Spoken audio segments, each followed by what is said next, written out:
Hello दोस्तों, स्वागत है आपका इस नई वीडियो में। दोस्तों, आज हम भारतीय संविधान से संबंधित कुछ महत्वपूर्ण प्रश्न लेकर के आपके समक्ष उपस्थित हुए हैं। तो बिना देरी किए इन महत्वपूर्ण सवालों को शुरू करते हैं। चलिए, इस वीडियो का पहला प्रश्न है, संसद के अंग नहीं है। तो दोस्तों, आपको बताना है कि संसद का अंग निम्न में से कौन नहीं है। ऑप्शन ए है राष्ट्रपति, ऑप्शन बी है उपराष्ट्रपति, ऑप्शन सी है लोकसभा, ऑप्शन डी है राज्यसभा। तो इस प्रश्न का सही उत्तर बताना है आपको कि संसद का अंग कौन नहीं है। आपका सही उत्तर होगा उपराष्ट्रपति। तो उपराष्ट्रपति संसद का अंग नहीं होता है। तो ऑप्शन बी यहाँ पे सही दिया गया है। दोस्तों, संसद के कितने अंग होते हैं? आप बोलोगे 3 अंग। कौन कौन होते हैं? Number 1 Lok Sabha, number 2 Rajya Sabha, number 3 राष्ट्रपति। तो लोकसभा, राज्यसभा और राष्ट्रपति से मिलकर के भारतीय संसद का निर्माण होता है। तो उपराष्ट्रपति संसद का अंग नहीं होता है। ऑप्शन बी यहाँ पे सही दिया गया है। अगला सवाल है, वर्ष 1976 में संविधान में मूल कर्तव्यों को अंतः स्थापित किया गया है। तो दोस्तों, आपको बताना है कि संविधान में मौलिक कर्तव्यों को कब जोड़ा गया है। आप बोलोगे वर्ष 1976 में। जैसे कि हम सब जानते हैं कि मूल संविधान में हमारे मौलिक कर्तव्यों का उल्लेख नहीं था, किंतु वर्तमान समय में हमारे कितने मौलिक कर्तव्य हैं? 11। तो मूल संविधान में जब नहीं थे तो कब जोड़े गए? 1976 में। और 1976 में कितने मौलिक कर्तव्य जोड़े गए हैं, ये सवाल पूछ रहा है। तो ऑप्शन ए है 8, ऑप्शन बी है 10, ऑप्शन सी है 11, ऑप्शन डी है 12। तो इस प्रश्न का सही उत्तर क्या होगा? 10 मौलिक कर्तव्य। तो वर्ष 1976 में क्या होता है दोस्तों कि 42वें क्रम का क्या होता है, संविधान में संशोधन होता है। 42वें संविधान संशोधन कब होता है? वर्ष 1976 में। और हमारे जो मौलिक कर्तव्य हैं उनका समावेश कर दिया जाता है। कितने मौलिक कर्तव्यों को जोड़ा जाता है? आप बोलोगे 10 मौलिक कर्तव्यों को। और अगला पॉइंट आपको क्या ध्यान रखना है कि संविधान में मूल कर्तव्यों का उल्लेख नहीं था। तो 1976 में सरदार स्वर्ण सिंह समिति की अनुशंसा पर क्या होता है कि मौलिक कर्तव्यों का समावेश होता है। आप बोलोगे किस समिति की अनुशंसा पर? तो सरदार स्वर्ण सिंह समिति की अनुशंसा पर। ध्यान रखिएगा, सरदार स्वर्ण सिंह समिति की अनुशंसा पर। अब अगला सवाल पूछेंगे आपसे कि सरदार स्वर्ण सिंह समिति का गठन कब हुआ?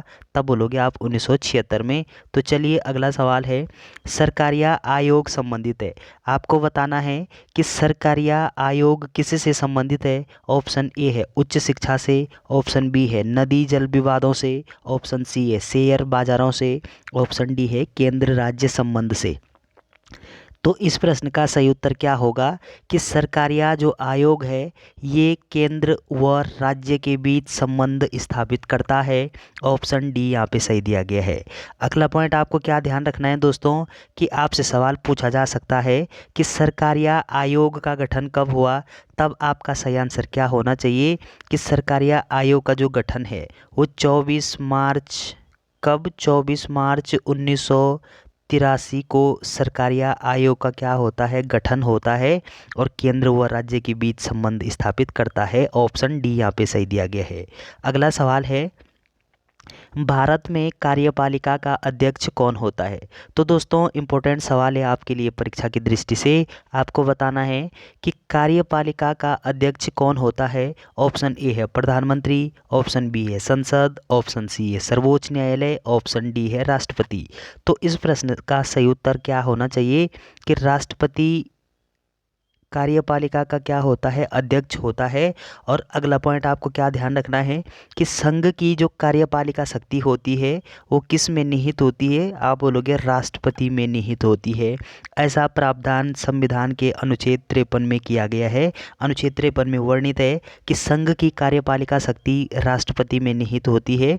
और राष्ट्रपति का उल्लेख भारतीय संविधान के अनुच्छेद 52 में वर्णित है।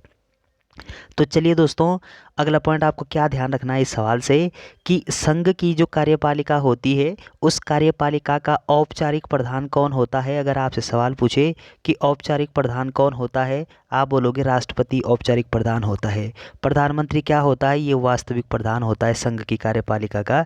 तो आपका सही उत्तर होगा कि भारत की कार्यपालिका का अध्यक्ष कौन होता है। आप बोलोगे राष्ट्रपति। ऑप्शन डी यहाँ पे सही दिया गया है। अगला सवाल है, भारत के राष्ट्रपति पर महाभियोग लगाने का अधिकार है। तो आपको बताना है कि भारत के राष्ट्रपति पर महाभियोग लगाने का जो अधिकार है वो किसके पास है। ऑप्शन बी है लोकसभा के पास, ऑप्शन बी है राज्यसभा, ऑप्शन सी है विधानसभा, ऑप्शन डी है ए व बी दोनों। तो इस प्रश्न का सही उत्तर बताना है आपको कि महाभियोग लगाने की जो प्रक्रिया होती है राष्ट्रपति पर वो कौन किसके द्वारा लगाया जाता है। संसद के दोनों सदनों के द्वारा। तो अर्थात लोकसभा या राज्यसभा में से कोई भी सदन राष्ट्रपति पर महाभियोग लगा सकता है। और अगला पॉइंट आपको क्या ध्यान रखना है कि महाभियोग की प्रक्रिया का उल्लेख अनुच्छेद 61 में वर्णित है। और महाभियोग की जो प्रक्रिया होती है वो राष्ट्रपति को 14 दिन पहले सूचना देनी होती है कि महोदय आप पर महाभियोग की प्रक्रिया चालू है। तो इस प्रश्न का सही उत्तर कौन लगाता है महाभियोग, लोकसभा अथवा राज्यसभा कोई भी लगा सकता है। ऑप्शन डी यहाँ पे सही दिया गया है। अगला सवाल है लोकसभा का नेता कौन होता है। तो आपको बताना है कि लोकसभा का नेता कौन होता है। ऑप्शन ए है राष्ट्रपति, ऑप्शन बी है लोकसभा अध्यक्ष, ऑप्शन सी है प्रधानमंत्री, ऑप्शन डी है उपराष्ट्रपति। तो इस प्रश्न का सही उत्तर होगा कि लोकसभा का जो नेता है वो प्रधानमंत्री होता है। ऑप्शन सी यहाँ पे सही दिया गया है। अगला पॉइंट आपको क्या ध्यान रखना है दोस्तों कि यहाँ पे प्रधानमंत्री के संदर्भ में बात कर रहे हैं कि प्रधानमंत्री भारत का एक प्रधानमंत्री होगा, ऐसा जो प्रावधान है वो भारतीय संविधान के किस अनुच्छेद में किया गया है। आप बोलोगे अनुच्छेद 75 में। अनुच्छेद 74 में किस चीज़ का उल्लेख है, मंत्रिपरिषद का। और उस मंत्रिपरिषद का जो लीडर है हेड वो कौन होता है, प्रधानमंत्री होता है। और प्रधानमंत्री का उल्लेख भारतीय संविधान के अनुच्छेद 75 में किया गया है।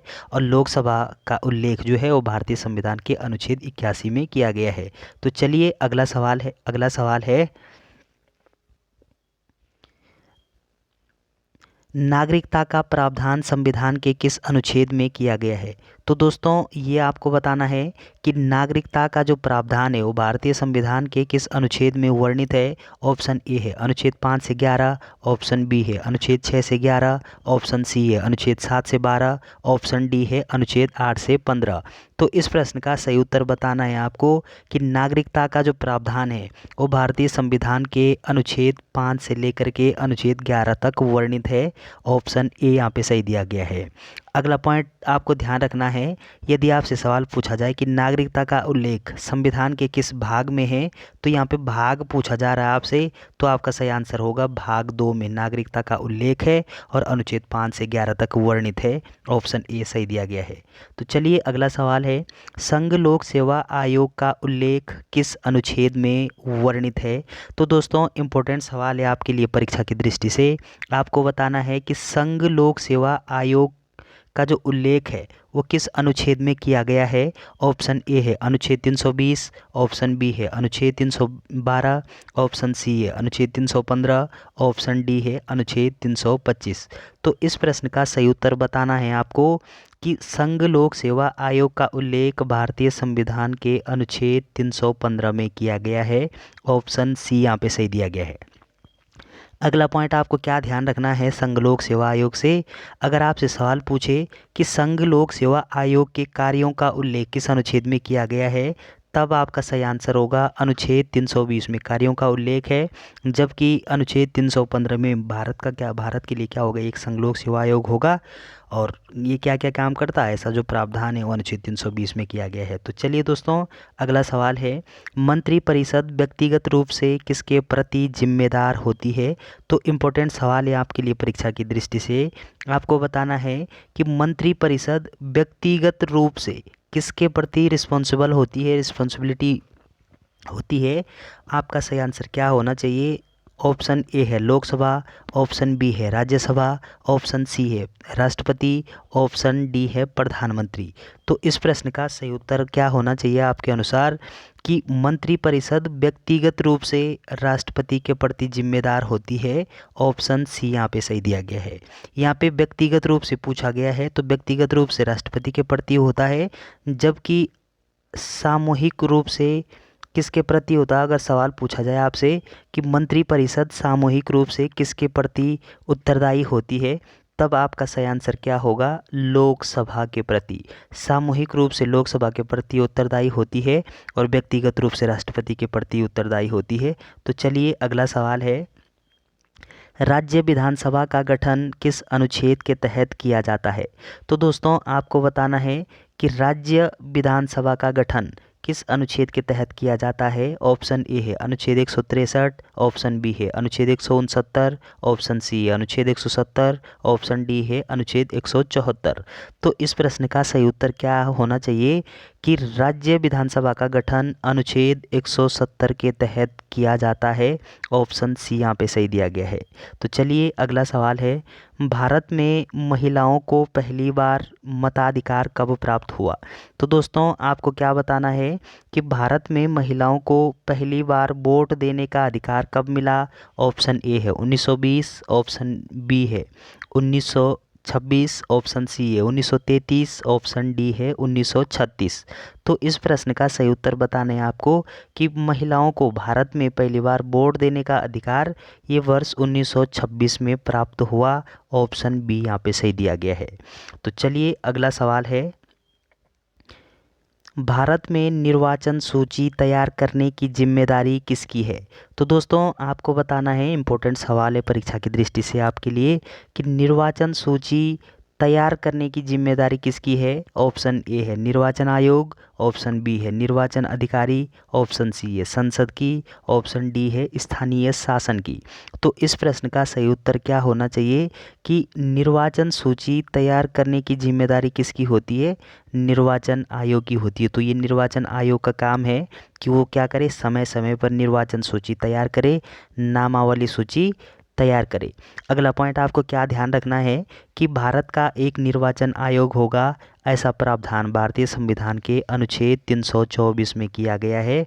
और अगर भाग पूछे तो भाग 15 में ऐसा उल्लेख है। भाग 15 में किसका उल्लेख है? निर्वाचन आयोग का, या फिर आप बोलोगे चुनाव आयोग का।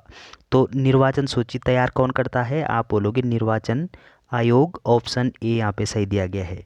तो चलिए दोस्तों, वीडियो अगर आपको अच्छी लगती है तो चैनल को सब्सक्राइब करना ना भूलें। Thanks for watching.